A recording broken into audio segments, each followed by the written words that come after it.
IBJA यानी India Boolean and jewellers association के आंकड़ों के मुताबिक 10 ग्राम 24 कैरेट सोने के दाम 29 जनवरी को 1,76,121 रुपए पर पहुंच गए थे और 2 फरवरी को यानी सिर्फ 4 दिन के अंदर सोने के दाम करीब 33,000 रुपए गिरकर 1,42,270 पर आ गए। चांदी क्रैश, गोल्ड गिर रहा, ऐसा क्या हुआ कि लाखों करोड़ों डूब गए? अब गोल्ड उठेगा भी या नहीं? अमेरिका, चीन और रशिया का कौन सा ऐसा खेला? सिल्वर और गोल्ड का तेल निकल गया, अब इसका चैप्टर। भाई इस वक्त गोल्ड और सिल्वर की फिर से बहुत ज्यादा चर्चा है क्योंकि सोना और चांदी जिस तेजी से ऊपर गया था, ऐसा लग रहा था कि अब तो भैया ये तो 8वां आसमान फाड़ के ऊपर चला जाएगा, उससे कहीं डबल तेजी से नीचे आने लगा है। सोने चांदी के दाम जब बढ़ रहे थे तो बहुत लोगों ने इसमें यह सोचकर पैसा लगा दिया कि गोल्ड सिल्वर के रेट अभी और ऊपर जाएंगे। ऐसा उस वक्त दिख भी रहा था क्योंकि गोल्ड सिल्वर रिकॉर्ड पर रिकॉर्ड बनाए जा रहे थे, लेकिन एकदम से खेल ऐसा पलटता दिख रहा है कि अपने ऑल टाइम हाई से सोना 24,000 रुपए गिर चुका है। ऑल टाइम हाई से चांदी 1,60,000 रुपए गिर गई है और आप सोचिए कि यह सब 20 दिन के अंदर हुआ है। लेकिन अचानक ऐसा क्यों होने लगा कि जिस गोल्ड और सिल्वर की कीमतों में आंधी आई हुई थी वो अब मुंह के बल ऐसा गिर रहे हैं कि लोग कह रहे हैं कि कहीं सोना 1 लाख के नीचे तो नहीं आ जाएगा। लोगों के लाखों करोड़ रुपए इसमें डूब गए हैं। यह सब क्यों हो रहा है, इसकी डिटेल आपको बताऊंगा। आप यह भी देखिए कि सोना चांदी उस वक्त नीचे आ रहे हैं जिस वक्त अमेरिका और ईरान के बीच टेंशन बढ़ती जा रही है। वैसे तो गोल्ड सिल्वर के रेट और ऊपर जाने चाहिए थे क्योंकि जब भी अनिश्चितता होती है तो भाई गोल्ड की कीमत बढ़ती है। अमेरिका और ईरान एक दूसरे पर इस वक्त चढ़े हुए हैं, नए युद्ध का खतरा है, एक बार फिर से तेजी से मंडराने लगा है। आप देखिए कि ईरान की घेराबंदी के लिए अचानक अमेरिका ने करीब 50 फाइटर जेट भेज दिए, अपने युद्धपोत USS गेराल्ड आर फोर्ड को तैनात कर दिया है। अमेरिका का युद्धपोत कैरिबियन इलाके से निकलकर मिडिल ईस्ट के उस इलाके में पहुंच चुका है जहां से ईरान पर कभी भी हमला हो सकता है। अमेरिका में यह चर्चा फिर से तेज हो गई है कि ट्रंप अब कभी भी ईरान पर हमला कर सकते हैं क्योंकि अमेरिका और ईरान के बीच जो बातचीत चल रही है उसमें बात बन नहीं रही और ट्रंप के लोग सीधी धमकी दे रहे हैं कि अगर बात बिगड़ गई तो ईरान को छोड़ेंगे नहीं। उधर ईरान भी कम नहीं है, वो भी तैयारी कर चुका है कि अगर अमेरिका ने हमला किया तो फिर से जवाब दूंगा। ईरान रूस और चीन के साथ समंदर में सैन्य अभ्यास कर रहा है और ट्रंप को लगातार मैसेज दे रहा है कि हमला हुआ तो हम नहीं छोड़ेंगे। लेकिन युद्ध के इस खतरे के बीच गोल्ड और सिल्वर के दामों का क्या होगा? क्या सोने और चांदी की तेजी अब खत्म मान लें या सोना चांदी फिर भागेगा? ये सब आपको बताऊंगा, लेकिन पहले जो कोहराम मचा है उसका एक ट्रेलर देखिए।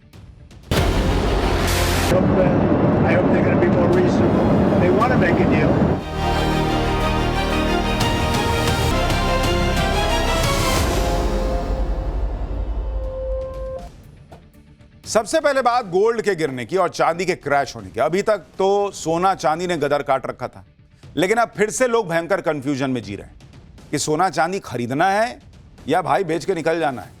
क्योंकि आप देखिए IBJA यानी India Boolean and jewellers association के आंकड़ों के मुताबिक 10 ग्राम 24 कैरेट सोने के दाम 29 जनवरी को 1,76,121 रुपए पर पहुंच गए थे और 2 फरवरी को यानी सिर्फ 4 दिन के अंदर सोने के दाम करीब 33,000 रुपए गिरकर 1,42,270 पर आ गए।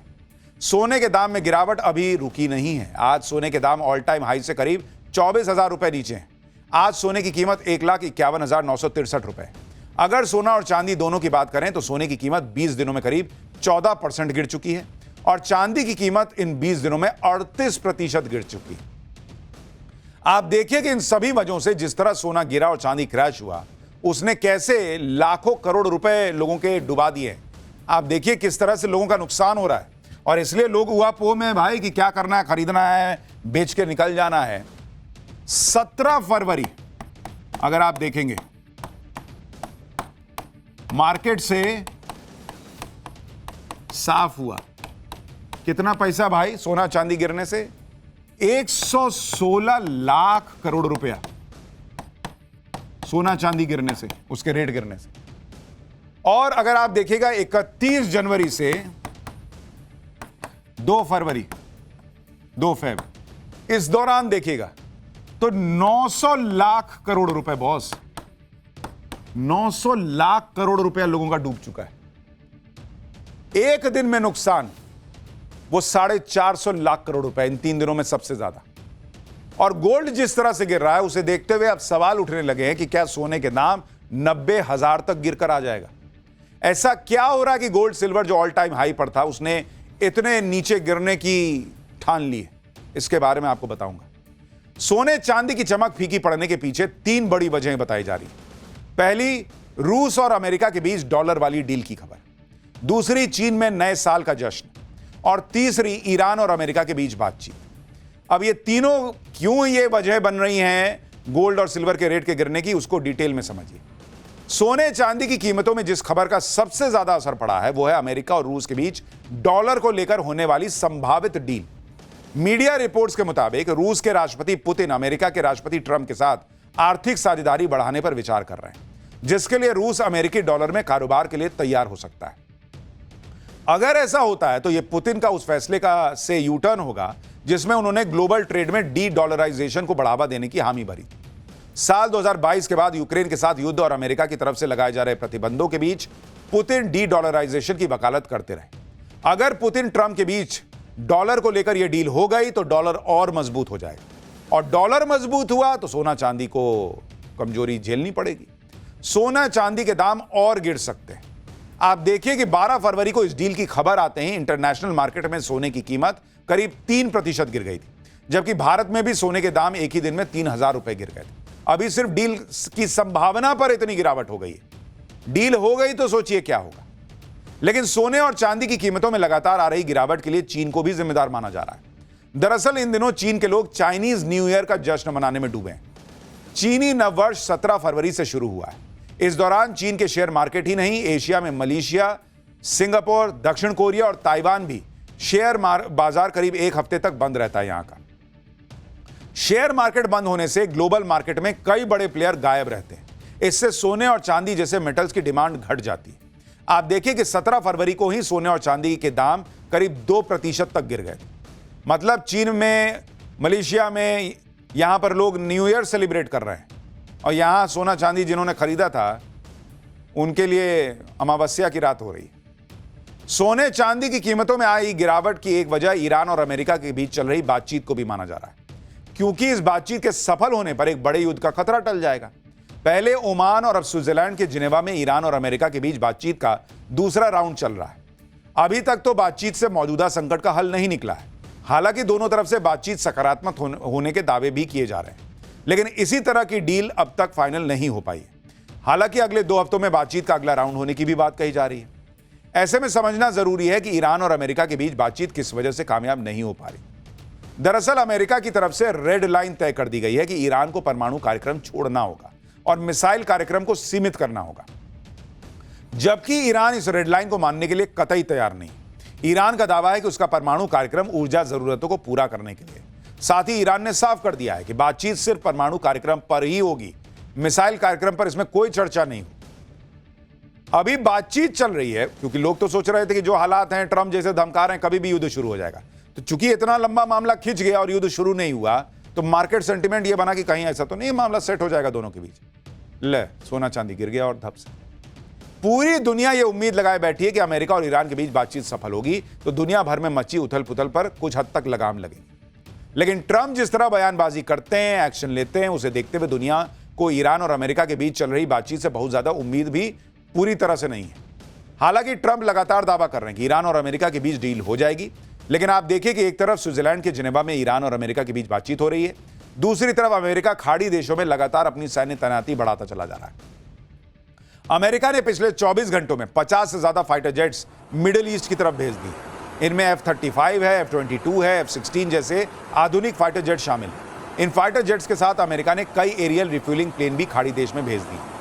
अमेरिकी नेवी का USS Gerald R. Ford aircraft carrier भी मिडिल ईस्ट के लिए निकल चुका है, जिसे दुनिया का सबसे बड़ा वॉरशिप माना जाता है। यह वॉरशिप पूरी तरह लोड होने पर करीब 1 लाख टन डिस्प्लेसमेंट करता है, जो करीब 15,000 हाथियों के वजन के बराबर है। डिस्प्लेसमेंट का मतलब है पानी के उस वजन से है जिसे जहाज पूरी तरह लोड होने पर अपने नीचे से हटाता है। USS Gerald R. फोर्ड एक स्ट्राइक ग्रुप है जो अपने साथ 3 गाइडेड मिसाइल डिस्ट्रॉयर के साथ निकला है। यानी उधर बातचीत चल रही है और इधर तैयारी ऐसी चल रही है कि लोग समझ ही नहीं पा रहे कि भाई लड़ोगे कि चुप बैठोगे, एक बार बता दो सोना खरीदेंगे नहीं खरीदेंगे। इससे पहले अमेरिका का समंदर में तैरता किला माना जाने वाला USS अब्राहम लिंकन पहले ही ईरान के पास पहुंचा बैठा है।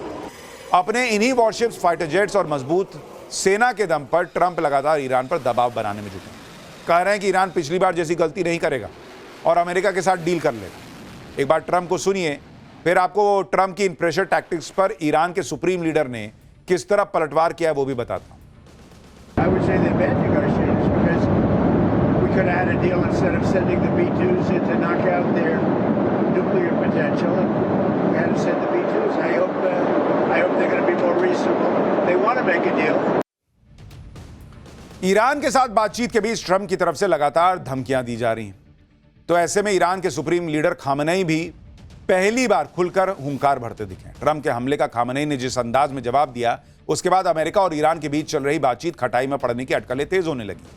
खामनेई ने पहली बार अमेरिका, उसकी पावरफुल आर्मी और ईरान की घेराबंदी के लिए भेजे गए अमेरिकी वॉरशिप्स को निशाने पर लिया और 30 मिनट के अंदर ट्रंप की तीन बड़ी चेतावनी देते हुए कहा कि ट्रंप कहते रहते हैं कि उन्होंने ईरान की तरफ एक एयरक्राफ्ट कैरियर भेजा है। भले ही एक एयरक्राफ्ट कैरियर निश्चित तौर पर एक खतरनाक हथियार है, लेकिन एयरक्राफ्ट कैरियर से भी ज्यादा खतरनाक वो हथियार है जो इस वॉरशिप को समंदर की गहराई में भेज सकता है। मतलब खामनेई कह रहे हैं कि भाई तुम्हारा क्या है, उसको ऐसा फोड़ूंगा कि जाके समंदर में गिरा मिलेगा अंदर।